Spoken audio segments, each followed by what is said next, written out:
थोड़ा बहुत तो आ रहा है। चलो आप पूरा जाए, ध्यान से सुनना पड़ेगा। तो अब अलाउद्दीन खिलजी है ना, तो 1250 में पश्चिम बंगाल के वीरपुर में इसका जन्म हुआ था, इसका अलाउद्दीन खिलजी का। इतनी बात समझ में आई? ठीक। और 46 वर्ष की उम्र में 22 अक्टूबर 1296 को ये दिल्ली का सुल्तान बना। कैसे बना वो अपन ने इससे पहले देख लिया है। ठीक। तो इसने बलबन के लाल किले में अपना राज्याभिषेक कराया। ठीक। और राज्याभिषेक कराने के बाद सिकंदर ए सानी या सिकंदर द्वितीय की उपाधि धारण की, क्योंकि ये भी पूरा जीतने का मन बना के बैठा था, है ना, तो पूरा जीत, है ना। तो सिकंदर ए सानी और सिकंदर द्वितीय की उपाधि धारण की किसने? अलाउद्दीन खिलजी ने, है ना।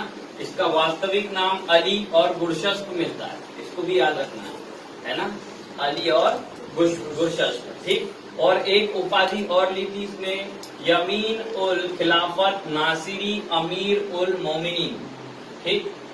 और खलीफा के पद से इसने स्वीकृति नहीं ली थी, ये याद रखना आपने को। खलीफा के पद से स्वीकृति लेना पड़ता था ना, इसने खलीफा के पद से कोई भी स्वीकृति नहीं ली। और उलेमाओं वर्ग का जो शासन में हस्तक्षेप होता था उसको इसने बंद कर दिया। उलेमा मतलब ये इनके धर्म गुरु होते थे, है ना, ये शासन के राजनीतिक और धार्मिक मामलों में अपनी राय देते थे, है ना, तो इसने उसको बंद करवा दिया। ठीक। ये भी याद रखना है। इतनी बात समझ में? ठीक। तो अलाउद्दीन ने, तुमको मालूम है, देवगिरी पे आक्रमण किया था, बहुत सारा धन लूटा था और राजा बना था, है ना।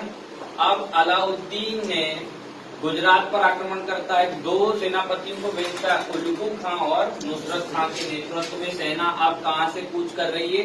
दिल्ली से गुजरात की 1298 में। ठीक। तो 1298 में गुजरात पे आक्रमण करता है। दो सेनापति कौन थे? उलगू खां समझ गए ना कौन है? ठीक। और नुसरत खां, याद रखना है दोनों। ठीक। गुजरात का राजा रहता उस समय बघेल राजा कर्ण, या इसी का नाम मिलता है रायकरण, है ना, या राजकरण मिलता है, इसी का नाम। ठीक। तो इस पे आक्रमण करता है बघेल राजा पे, कर्ण पे। ठीक। तो इसकी जो बहुत ज्यादा अंदर घुस जाता है, लूटपाट करता है, धन तो लूट नहीं था उसको। तो इसकी पत्नी होती है कमला देवी। कमला देवी ये कौन है? कर्ण की पत्नी। ठीक। कमला देवी। और इसकी पुत्री होती है देवल देवी। देवल देवी पुत्री है किसकी? कर्ण की। कर्ण की पुत्री है कमला देवी की, वो तो बात देखी है ना। ठीक। अब लूटते लूटते अंदर आ गए भाई, है ना, अंदर घुस गया तो कर्ण डर गया, है ना। उलगू खां नुसरत का अंदर तक घुस गए थे, तो कर्ण डर के मारे किले के पीछे के गेट से भागा, चप्पल छोड़ के। किधर भाग रहा? देवगिरी की तरफ। रास्ते में याद रह गया कि भाई लड़की को तो लेने ही छोड़ दिया, वापिस जाके लड़की को लेके आता है। ठीक।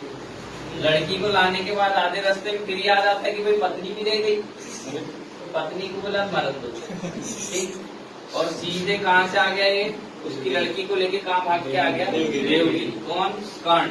उसकी लड़की कौन है? देवल पुत्री। ये दोनों भाग के कहाँ गए? देवगिरी। ये बेचारी को यही छोड़ दिया। अब धन नहीं, कहाँ मरी, धन लूटते लूटते अंदर आ गए, पीछे के गेट तक भागने के लिए आई, इसके पर आदमी नहीं मिला उसको, है ना। तो उतने में उलगू खां नुसरत खां ने इसको पकड़ लिया। इसको कमला देवी को बहुत सारा धन लूटा, है ना, कमला देवी को बंदी बनाया, है ना। और यहीं पे बाजार में इसको मिलाता है हिजड़ा, इसको नुसरत खां को मलिक काफूर। हिजड़े का नाम क्या है? मलिक काफूर। ये एक हिंदू हिजड़ा था मलिक काफूर। कहाँ मिला? गुजरात के बाजार में मिला था। 1000 दिनार में खरीदा था, 1000 दिनार में खरीदा था, इसलिए इसको 1000 दिनार कहा जाता था, है ना, या दिनारे हजारी, है ना। और इसको खरीदता कौन है? नुसरत खां इसको खरीदता है, साथ में किसको रखता है? कमला देवी को। और पूरे धन को किसको ले जाके सौंपता है? अलाउद्दीन खिलजी को, उपहार के रूप में, है ना। तो ये कमला देवी से अलाउद्दीन विवाह कर लेता है। देवी, तो कमला देवी संग अलाउद्दीन खिलजी, कमला देवी संग अलाउद्दीन खिलजी, याद रहेगा। कमला देवी से अलाउद्दीन विवाह कर लेता।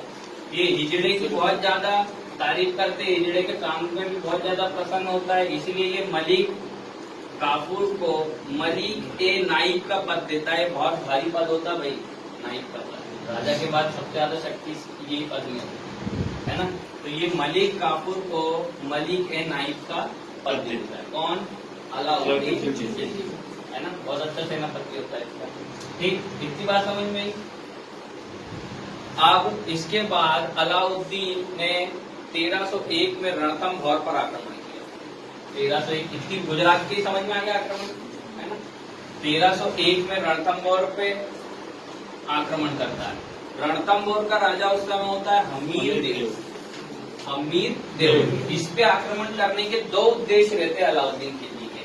पहला उद्देश्य, ये मंगोल आक्रमणकारी जो मोहम्मद शाह और केहब थे, इसको संरक्षण दे के रखा था, है ना। तो एक तो ये था कारण। दूसरा कारण ये था कि अगर रणथंभौर को जीत लेता है, बिगर जीते रणथंभौर में पूरे राजस्थान में वो जीत विजय नहीं कर पाता, इसलिए भी ये कारण था उसका कि रणथंभौर को जीतना है। तो रणथंभौर में हमीरदेव बहुत ज्यादा प्रतापी राजा रहता है, लेकिन करता क्या है, ये जो रनमत है ये इसका सेनापति होता है हमीरदेव का।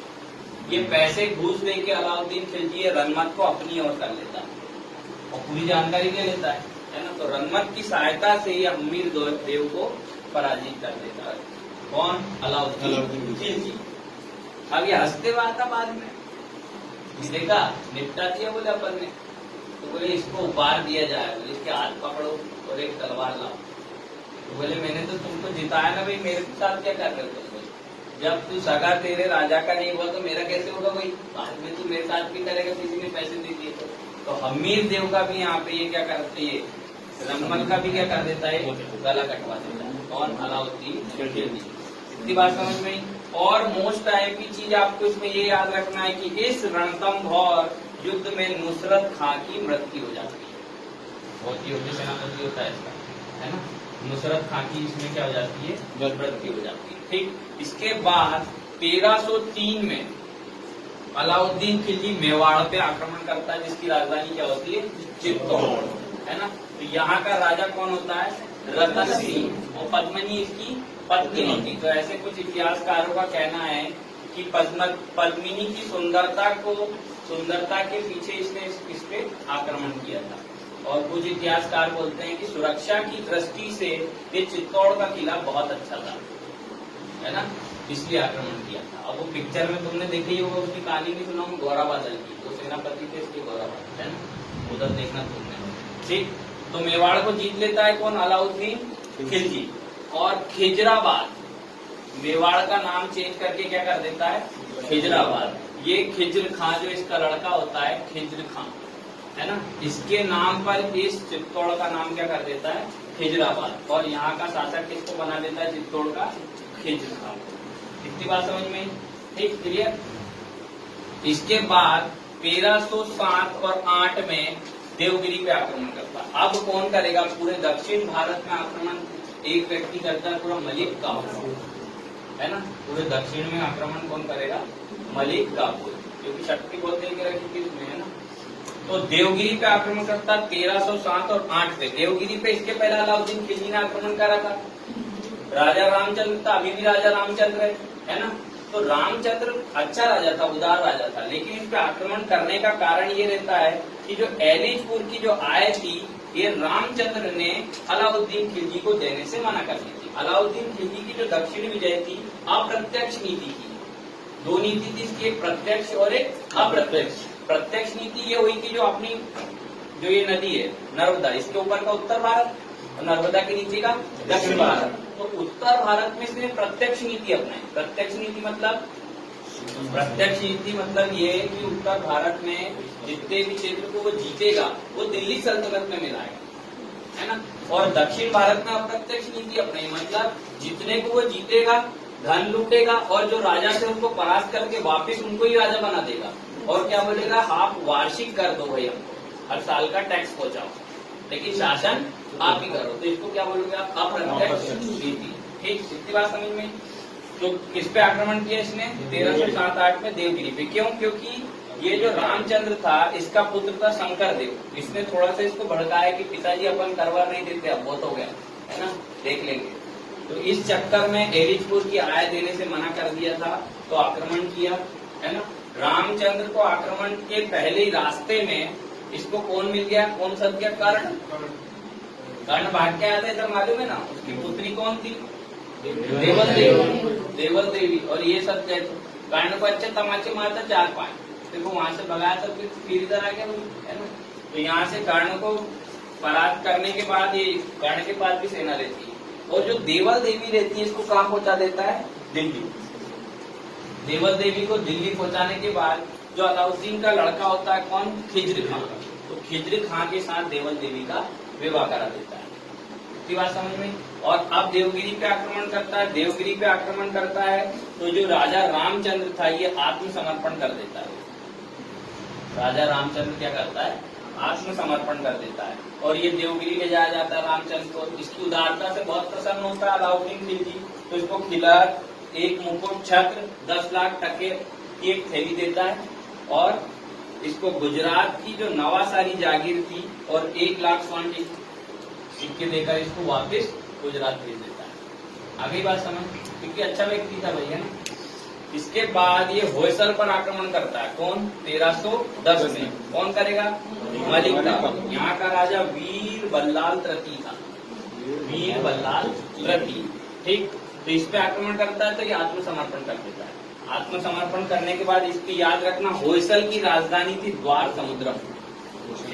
होयसल की राजधानी क्या थी? द्वार समुद्रम, ठीक। तो ये भी आत्मसमर्पण कर देता। तो अलाउद्दीन भी इसको एक मुकुट छत्र वत्र देके फुर्सत, है ना। वो इसलिए कर रहा था कि भाई आप लो और आप शासन करो, कोई दिक्कत नहीं हमको, है ना। बड़ा बराबर अच्छे से व्यवहार करता था उनके साथ, लेकिन हमको सालाना आप क्या दो? टैक्स। सालाना टैक्स तो उसकी आय बढ़ेगी ना उससे, ठीक। उसके बाद इधर जो पांडे राजा था, कि पांडे जो क्षेत्र था इसकी राजधानी मदुरै है। यहाँ पे 2 भाई लड़ रहे थे, सुंदर पांडे और वीर पांडे। सत्ता के लिए दोनों लड़ रहे थे, है ना।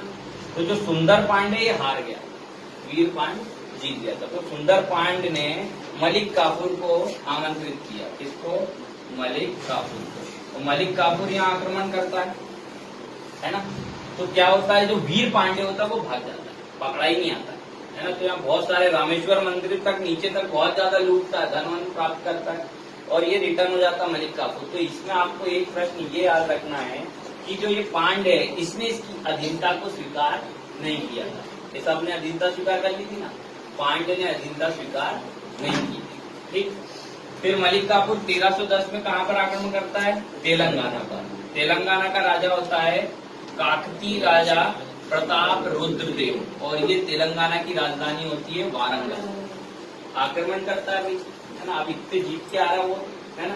तो इसने क्या किया, प्रताप रुद्रदेव ने एक तांबे की मूर्ति बनाई, है ना।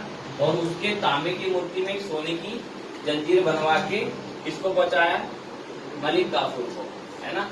इसका मतलब क्या हुआ कि हम आपके सामने आत्मसमर्पण करना, एक सूचक था नहीं, सूचना की, आत्मसमर्पण करना चाहते हैं।